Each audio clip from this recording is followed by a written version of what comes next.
네, 안녕하세요. 오늘은 IRP랑 퇴직연금을 가입하신 분들이 어떤 것, 뭘 도대체 가입해야 되느냐에 대한 질문에 대한 영상이 되겠습니다. 구독자님께서 영란님께서 이런 질문을 주셨어요. 그 IRP랑 퇴직연금 통장 개설하셨는데요. 뭘 가입해야 될지 모르겠어요. 증권사에 전화하니까 5천만 원 이상 되어야 설명이 가능하다고 합니다. 라고 댓글을 주셨거든요. 이게 되게 저는 여기 와 닿았어요. 증권사에 전화하면 5천만 원, 그러니까 꽤 목돈을 맡겨놔야만 설명이 가능하다라고 했다는 거 보니까 아마 요새 퇴직연금 수수료 무료로 해준다는 증권사에 연금을 옮기셨던가 가입하신 것 같아요. 그렇죠? 왜냐하면 이 수수료를 무료로 해드리는 대신에 이런 상담 같은 거를 일체 안 해주는 조건으로 하고 있다는 거거든요. 그래서 무조건 수수료가 싼 게 좋은 건 아닌 경우가 많습니다.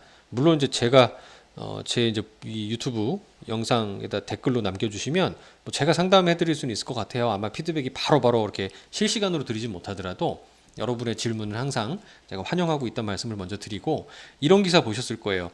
금융사 퇴직연금 수수료 너무 높아. 노후자금으로 배불려. 그래서 평생 무료 비대면 IRP 계좌 서비스 출시 등등으로 뭐 미래에셋이나 뭐 삼성증권, 신한금융투자 등등 다 나오죠.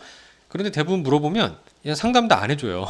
그래서 이 상담을 안 해주는 조건으로 수수료 무료로 하는 경우, 그러니까 수수료 무료라는 얘기는 또 잘 얘기를 겉에다가 얘기를 안 하시면서, 물론 뭐 설명은 해주실 거예요. 수수료가 이제 무료로 되는 대신에 상담에 관련된 서비스가 제공되지 않습니다라고 얘기는 하지만, 우리가 대부분 뭐 금융사의 약관이든 설명에 대한 내용들이 뭐 깨알 같거나 빠르게 지나가는 경우는 자기 잘 모르는 경우가 많죠.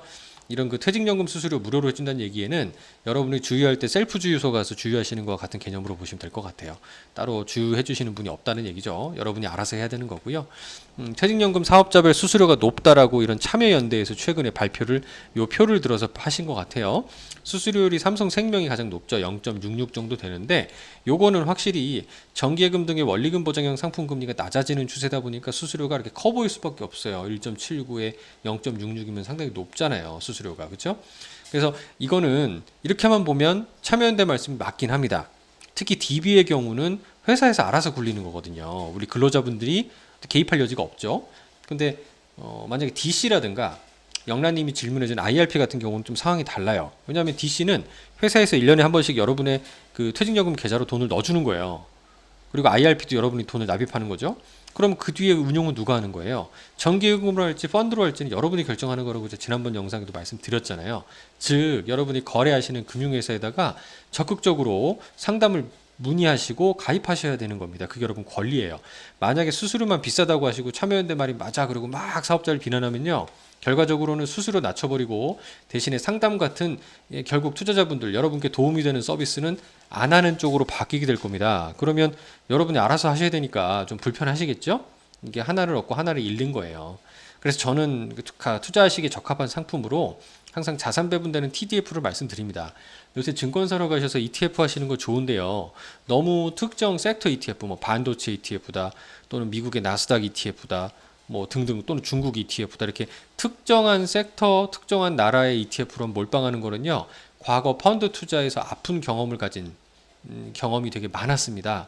그래서 꼭 그 주식 및 주식도 꼭 신흥국 및 뭐 선진국, 채권의 경우에도 다양한 채권으로, 그리고 부동산 같은 대체자산까지 골고루 분산하고 있는 자산 배분형 이런 TDF라는 상품, 또는 TIF 같은 상품에 대해서 가입하시는 게 좋고요.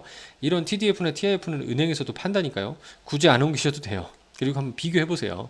TDF로 해놓고 여러분이 일부를 한번 ETF로 해보십시오. 그리고 나서 비교해 보시고 그쪽으로 몰아도 전혀 상관없습니다. 그러니까 저는 이제 일단 원리금 보장으로 하는 게 문제고요. 이것 역시 영란님께도 말씀드리지만 TDF를 한번 골라서 말씀을 드려가지고 가입을 해보시면 좋겠고, 올해 또 목돈이 쌓여서 거래하시면은 또 은행 거래 실적에 따라 우량 고객으로 분류되실 수 있으니까 아마 대출금리 같은 혜택 마찬가지 받을 거다라는 말씀을 이제 거듭 좀 강조를 드려봅니다. 감사합니다.